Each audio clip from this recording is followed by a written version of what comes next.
All right, we measured the clearance between the converter and the flywheel. It's not a flywheel, it's a flex plate. Mike, get your nomenclature right. And what I used to do that is I just take a piece of dropped aluminum. Like this is my 1/8 inch. So 1/8 or is it what? Yeah, it's 1/8. It's 0.125 is what this is.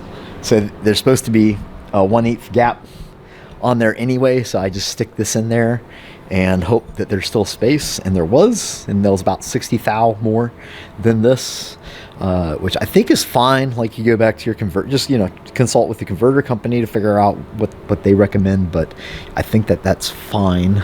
But we'll just make it 1/8. 1/8 is pretty good.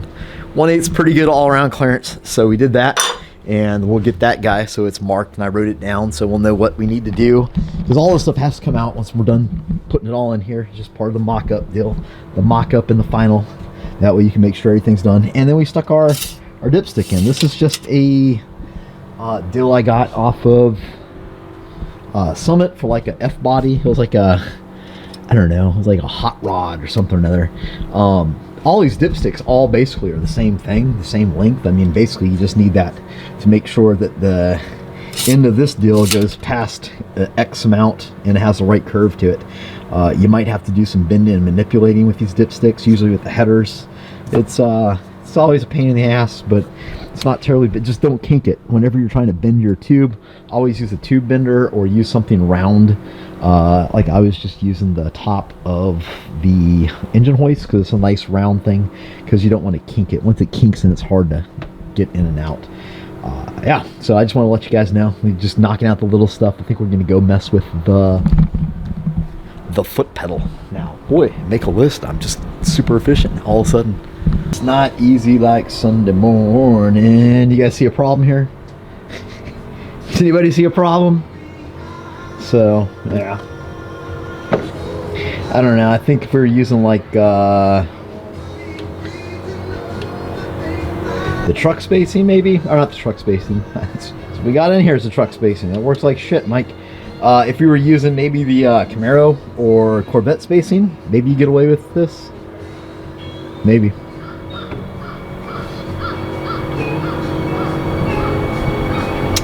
Yep. So anyway, we're gonna have to, reinvent the wheel with the coin system here. Joy of joys.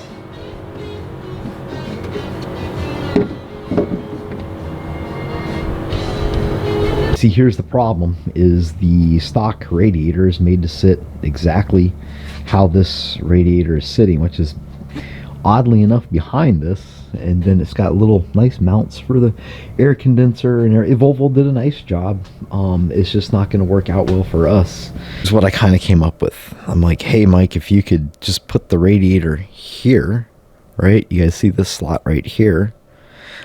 Well, first I went down the LS water pump spacing quagmire conundrum, whatever you want to call it. You don't really win anything. So yes, the pump sits back further, and it's got a little nipple that then sticks out right here going straight forward, which is going to just point right into the fan. But you don't really gain any clearance here on the pulley, which is what we need to get this fan to seat. We just have to, I've already ordered the fans and the radiator, so it's supposed to be here tomorrow.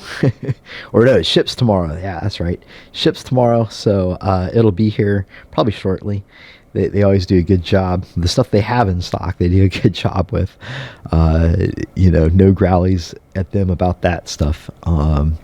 So it will come in, and we will start to get it set up forward here, which will give us plenty of room. That will fix our problem with the radiator hose, because it will just both be going boop boop over there, and it'll give us room for our intake. So we'll just make like a cold, and then we can do like a little block off thing, right? Yeah, to kind of shield it, and we'll get cool air intake. Well, it'll be a race car. I mean, come on, man, race car, right? Look at this pile of stuff right here. You remember last weekend we were staring at the front of the wagon, and we were realizing that we had to either move the engine and transmission back or move the front of the car forward. So the easiest way to do that, since the radiator was sitting back really close to the water pump, was we just bought a smaller radiator that will fit inside the rails. So the normal one just kind of, let me flip this over, just sits behind this, so it sits here. So we measured and we found one that will fit in between the rails, and we're just going to bring that up. It's obviously, you see there's an issue here, right? That was intentional. What we're going to do is cut this guy. We're going to do a few things, but we have to cut this guy so it will sit. I need to get the little pieces of parts that lay on the top and lay those in place and see what we got to do to get this guy to sit nice and flush across the top and the bottom. But we'll just basically cut across the bottom. We're going to make this a dual pass, so it's got a nice thickness to it, and what we're going to do is make it even more efficient by blocking it off wherever we end up halfway, and that way all the fluid will have to go down one side, it'll drop and it'll come back, so we'll get 2 passes to be cooled. And then we got our fans. All right, so the factory radiator is basically transposed, so that guy is over on that corner. Okay, this guy, the hot end is over there and the cold return is over here. What we want to do, because we see if we have that over there, we're going to have a hose kind of run all the way over there, and I kind of need this. And why run stuff by these pulleys if we don't need to? I was going to use that area for the intake, blah blah blah. So why not just have it go boop, and over here just go boop? So that's what we're going to do, is we're going to cut that bottom portion off, and then we're going to take this and we're going to stick it over there, so it feeds hot water on one side and returns the cool water into the engine on the bottom. Same side, we'll just cut it and put a block off plate inside to make sure that it can only flow halfway and before it drops down this side and then flows back to our return. We have to put a little hose, like a 1/2-inch tube, that's where this main water line in the Volvo hooks up to the radiator. And we also have a air bleed valve on the top of the radiator. It's like a steam vent. We're going to put that in on the top, and we're going to probably cut that cap off over there and just weld a plate over top of it, because there is no caps on the Volvo radiators. They just sit there in the Volvo Focus. Hey, the Volvo uses that for the tank, which will be fine. So why reinvent the wheel? We'll just reuse that for our expansion tank, and that should fix all of our problems. Our hoses will be all going to one side. We'll be able to have room for our intake. Before, I was like trying to figure out what to do at the intake with all these hoses going everywhere and everything's bashing in it. No, we'll have plenty of room between the pulleys and the fans. We got slimline fans. They're both 12 inches. They both pull, each one of those 12-inch fans pulls more than the factory fan did. And the only real problem is I wanted to mount the radiator on these little tabs right here. But the thing is it's the factory radiator support that holds them in place in the first place. So we might have to reinvent something to hold the bottom of the radiator in place, but we'll figure something out, and yeah, we'll just kind of go from there.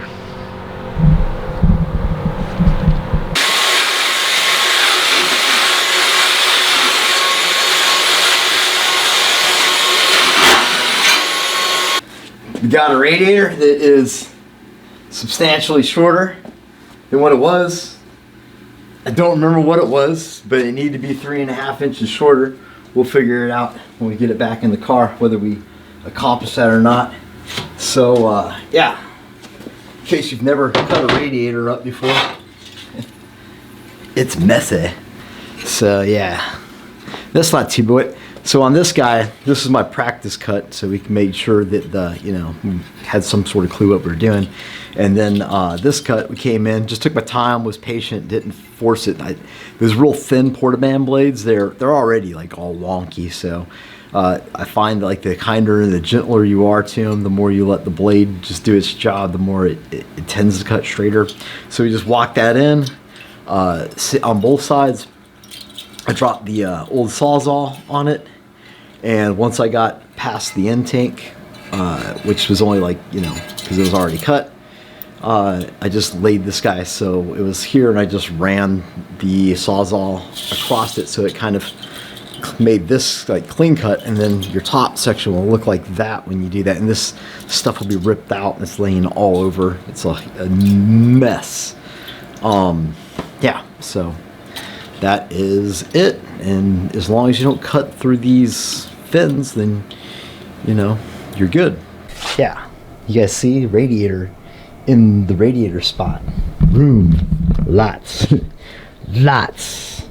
So yeah, it's just sitting on that. There's like that little 10 cross member there, and if you look, it's got about 2 inches over top, so that will give me room to build the mounts on the bottom. There's already some mounts that are there for the condenser, and I can just reuse those. Yeah, so this is all working. This is exactly what I wanted. So that will, when I use those, it'll kind of lift this guy up about another inch. And then what we'll do is that gap on the top, what we'll do is we'll just use the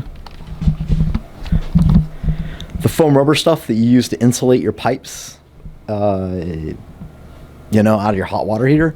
We'll just get one of those, stick it across the top. That'll make a nice, we'll actually do the whole thing all the way around, and that'll seal that radiator off completely, so any air that goes in the front of this car will have to pass through the radiator, which is good. That's kind of what you want.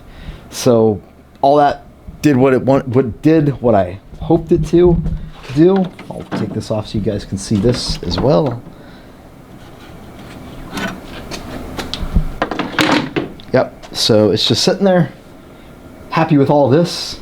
So now we got a bunch of holes that we got to drill and put into it and verify that the hoses are going to be where we need them to be, blah blah blah blah, and then weld all the stuff back on so we have a complete radiator. And that's all there is to it.